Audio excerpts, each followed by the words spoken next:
Hello there, welcome to Models. My name is Bob Walden and welcome to episode 19 of the Phantom build. Now this episode is going to be all about post shading. It's pretty much going to take up the whole episode because we're going to be looking at lots of different aspects. We're going to be looking at just general sort of post shading, followed by kind of doing some more really sort of dirtier sort of post shading as well, sort of like representing, you know, crew going around with spray cans and just like spraying in some of the really dirty, scratched and, you know, prevent rust kind of areas, and hopefully we'll show that. So a lot on post shading and different ways of sort of different airbrushes and how they kind of work a bit better for these different types of jobs and how close and all sorts of good stuff. But let's time to shut up and let's get some spraying done.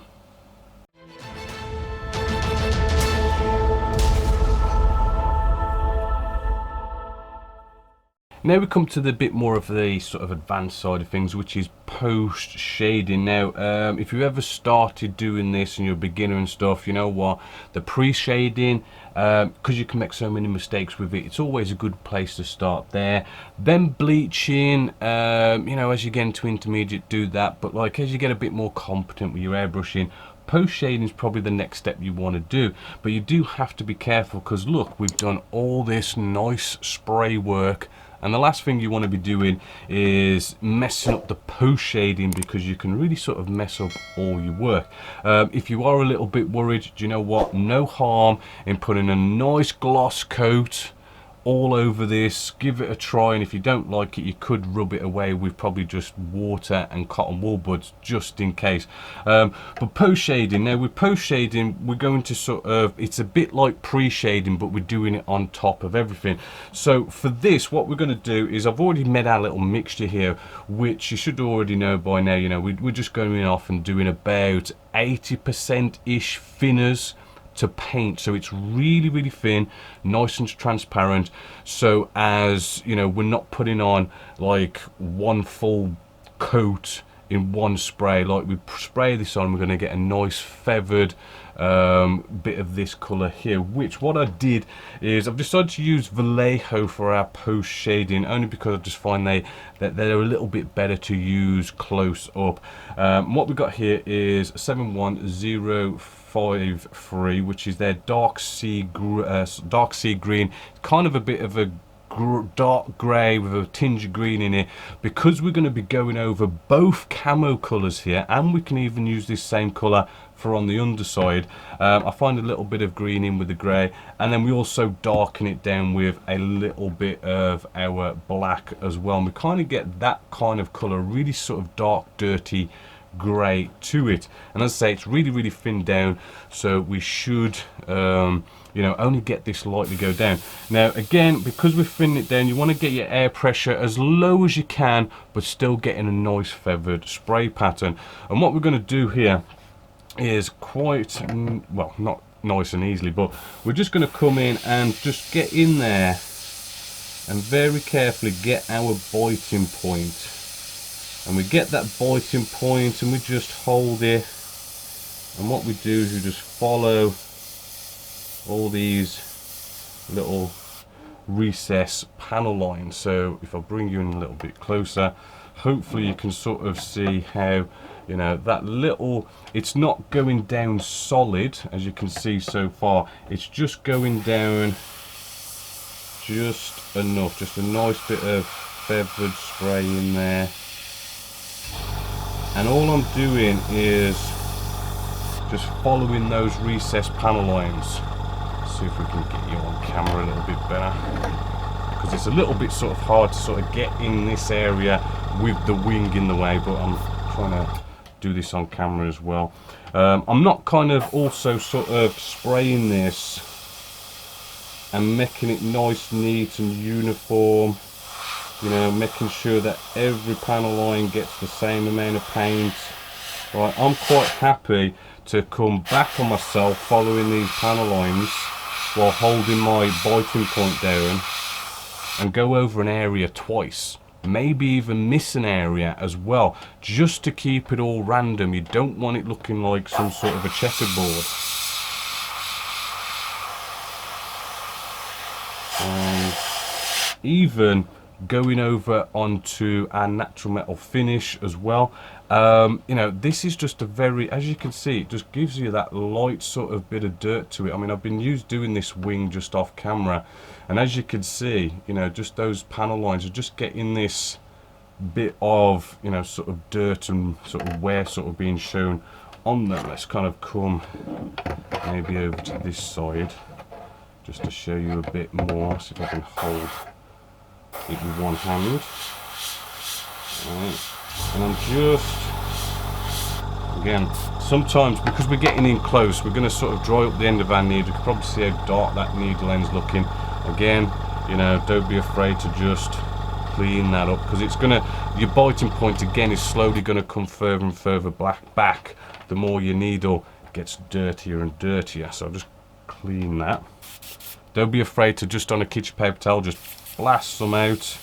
That does help sometimes. So let's get you on camera again.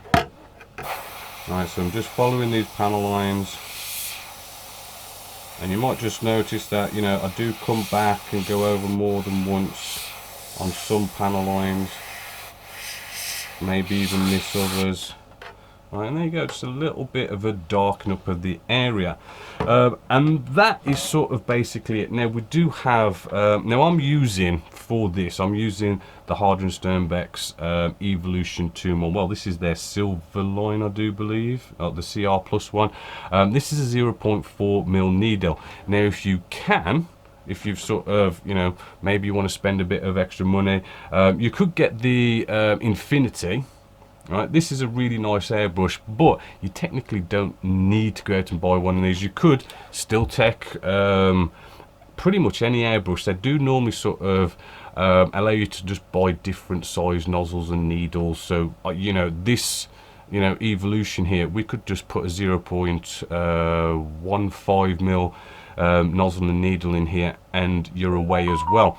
But I'm just going to use the Infinity now. So actually what I'll do is I'll just pour some in here, and with the advantage with these kind of things, it's sort of like, because, so pour some in here, because it's got a smaller nozzle end, and they are kind of designed in a way that you can, it doesn't allow as much air through as well, which is also a good one, because if ever you do, you know, things like this kind of stuff, and you're getting close and you've got too much air pressure, because the paint's so thin, it can create cobweb effects and spidering and all this kind of stuff. But they are designed to be sort of a bit more close, and they don't allow as much air through as you say would with an Evolution. So you've got less air pressure sort of coming out, but it's still atomizing it. You know, it's maybe a little bit complicated, but you know, it just seems to be a lot better in these senses. So maybe let's take our wing section this side and do a little bit, and you can sort of notice a difference. Let me just get you set up on camera, and what we're going to do is just, again, same kind of thing, get that biting point, and immediately I'm finding this so much more easier. I can hold that biting point sort of way better, right, and I'm not having any sort of nasty too much paint going down, and there's too much air pressure coming through, and it's just blasting about and making cobwebs and stuff. I'm already noticing that, and I'm noticing the spray pattern is finer. Right, so I know for some of you guys going off and having two different airbrushes, buying expensive airbrushes, I know it's probably not the first what you want to be doing when you first start the hobby, but it is a noticeable difference. You know, sadly to kind of say, like, you know, these Evolutions are good for this kind of thing, these Infinity ones. The Evolutions are good, you could put a 0.15 needle in there, but these are just that little bit better. But you can get away with using these. I've used Evolutions on loads of my models for years and years and years. I don't really use my Infinity as much, but they do feel better, and they are better for getting in close and doing this kind of stuff. So I'll probably be using this from now on with this build. Now what we also want to do is look at, you know, I've looked at a couple of reference photos, and I have found that these areas on these F4s, right, we have a lung here, and seems to be a little bit here in the tail section that seem to be mega weathered. So for these areas, what I'm going to do is I'm going to go a little bit OTT. So I'm going to come in, right, and I'm going to do what we've been doing, right, but I'm going to go over it a few times. Right, so hopefully you can see I'm passing over this area quite a few times, and I'm actually really building the paint up. Right, so one coat you're going to get a nice feathered what we've been doing, but you know, coming over it a few times, it's going to get darker and darker and darker. We're going to build the paintwork up, and it's really going to sort of go dark and dirty. Now there is a second stage to this, so don't worry if, you know, that is sort of coming out too much. I mean, that looks pretty in your face, in your mouth, kind of overboard. But there is a second stage to this, so I'm just going to sort of, for now, just kind of go all over, do the post shading. I'm going to do some of these really sort of dirty areas, and I'll show you the next bit to sort of bring these dirty areas out really nice and cool. Now the bit of post shading we're going to do now gets a bit more sort of advanced. We've got to get in really close. Now just want to, before we go into that, I just want to sort of mention that really good to have some good lighting.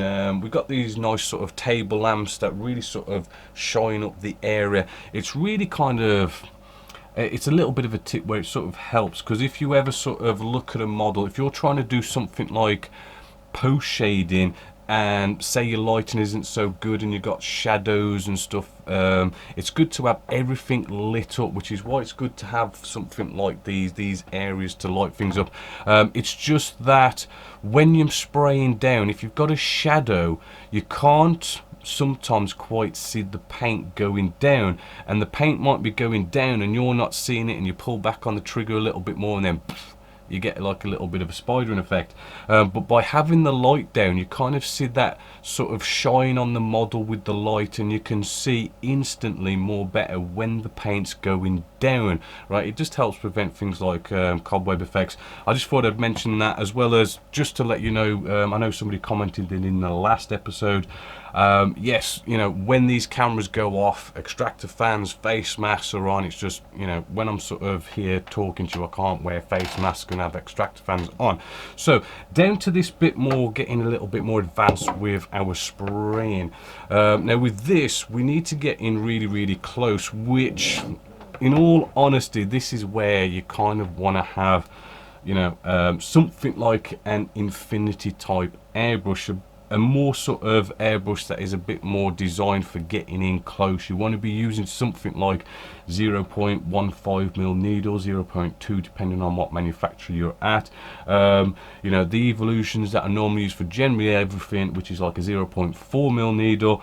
You know, we want to make a really nice fine sharp line, and to do that we've got to get in close. So, you know, sadly this is where it really does help to have a decent airbrush. I'm not saying you can't get away with using something like an Evolution or something of those equivalent sizes, but it really does help. So for something like this, my air pressure has been whacked right down to around about between 10 and 12 psi. You could go low if you wanted to. The paint mixture, because we're sort of going down so low with our air pressure, we're going so low with our air pressure because we're getting in so close, and too much air pressure, we're going to get too much spidering effects, and because we've dropped the air pressure, it means we can't have our paint thick. Although for this we want to get some solid coverage, because we're getting so close, we've got to have the air pressure down, so it means we've got to thin the paints to be able to get a nice spray pattern. So we're talking around about, I've just got in here a 70% paint to 70% thinners to paint kind of mixture, and I've jumped straight back to our original colour, XA1036, our camo grey.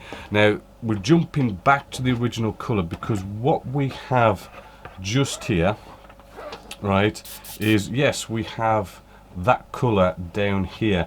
But with all the pre-shading, bleaching and post-shading we've got on here, this is technically almost a totally different colour now. So coming in with the original colour, we're going to see a different colour.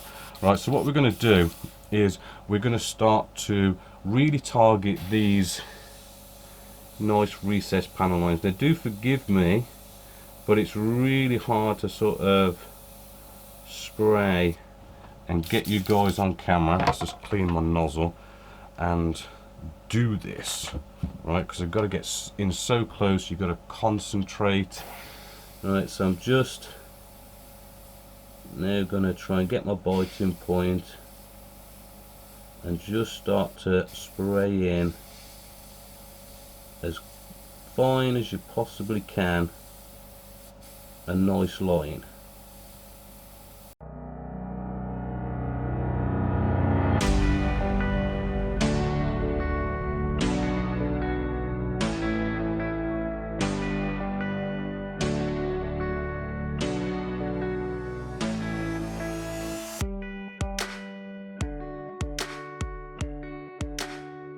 So sorry I had to sort of speed that up, but you know, it's a bit hard to really do. You really do have to concentrate. You've got to get in so close, right? And it's good to sort of rotate. I mean, I'm trying to keep this on camera, but really it's good to get under a light. And as you rotate it in the light, as it goes down, that you see it go down a little bit wet, and it helps you sort of guide it a little bit better. So again, sorry it's a bit harder to do on camera, but there you go. What you end up with is sort of like this nice kind of weathered look. The whole sort of representation here is, if you can see just here, is it's areas that have got really dirty, and you know, you find it a lot on aircraft carriers where ground crew go around and they sort of get out the aerosol cans and they spray in out all the scratches and all this kind of stuff, and you end up having these sort of clean patches of sprayed on paint on a dirty aircraft, and that's what it's basically representing. You know, it's like, you know, it being cleaned up in those areas. And I've looked at reference photos and it's got that kind of a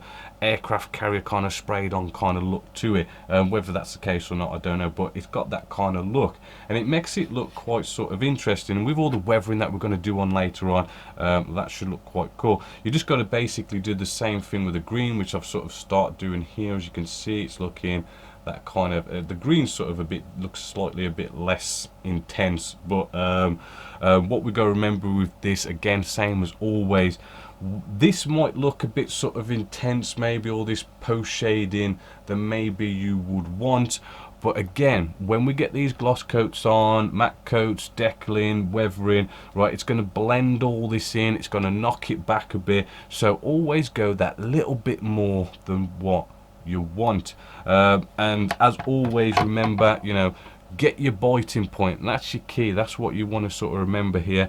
Having quite a decent airbrush to get in so close and do this is also a good one. And remember, you know, you're gonna have to get in close, which means you need to bring down your air pressure. If you bring down your air pressure, you got to thin your paints even more. Apart from that, I'm just going to go off now and enjoy basically nicely spraying this all in.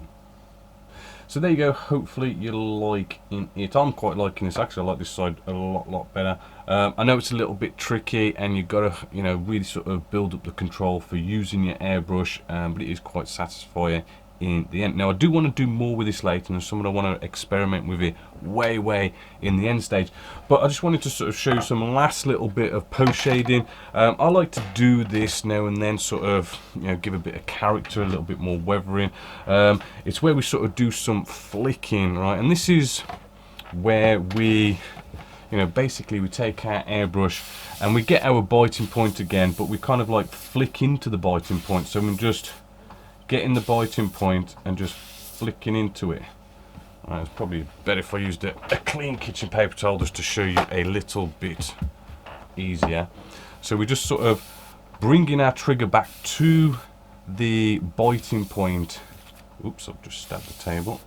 And when we flick it out,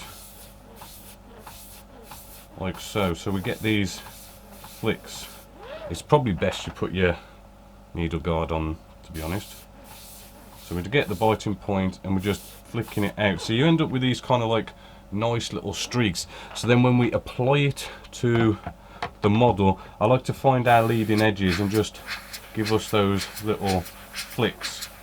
Right, now if you can do it a little bit all over, right, or even to sort of do a lot of flicks in one place, just to get, you know, maybe a bit of a nice sort of streak in that area. You don't want to do it overboard. I just like to do it as a little bit of a little bit here and there.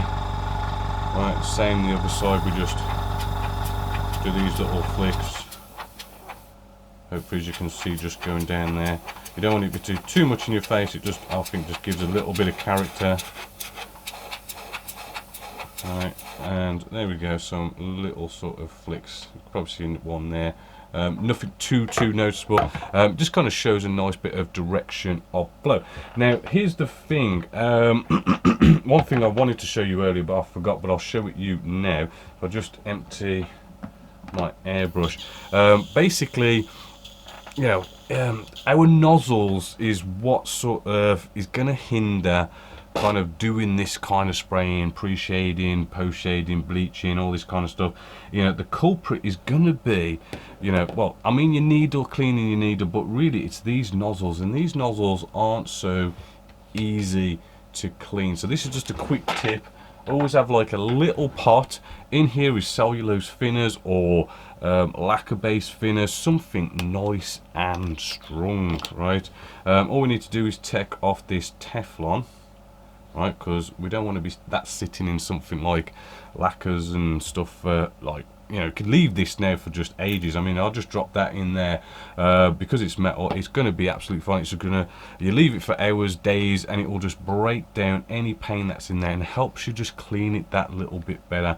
And it's just, it helps for these kind of things where you got to get in so close and you really need your airbrush to be performing pretty much the whole way through. You don't want to be starting with some spluttering airbrush because there's dried up painting on your needle, inside your nozzle or something like that. You really don't want that. So nice little tip, you know, leave, I kind of pretty much leave them. Whenever I get the chance, I'll just leave them in here for like as long as I can leave them in there, and it just, you know, pretty much comes out nice and easy.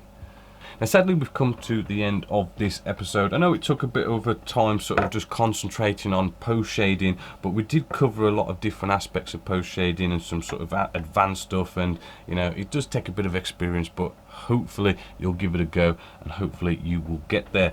Now in the next episode, really I mean I've got a few things to do off camera, but we do have this nose cone just in. Now this is going to be black. Now when it comes to black, you know, so many aspects sort of change on how to do it, and there's different ways of going about it. So I do want to be looking in how to, you know, do, you know, basically do some nice spray weathering with black, because if you can imagine, when you're pre-shading you use black. Well, if you're going to spray black on top of it, it's not really going to do anything. So and you know, using white can be a bit too intense to, you know, do things like bleaching. You know, it's a bit of a different ball game, so we'll have a bit of a concentration on that. I don't want to touch on it too much, but we probably will be then moving into the deckling stage. Hopefully you'll be looking forward to the next episode, but as always, until next time, my name is Bob Wardren, this is Genius Models, and I hope you've enjoyed.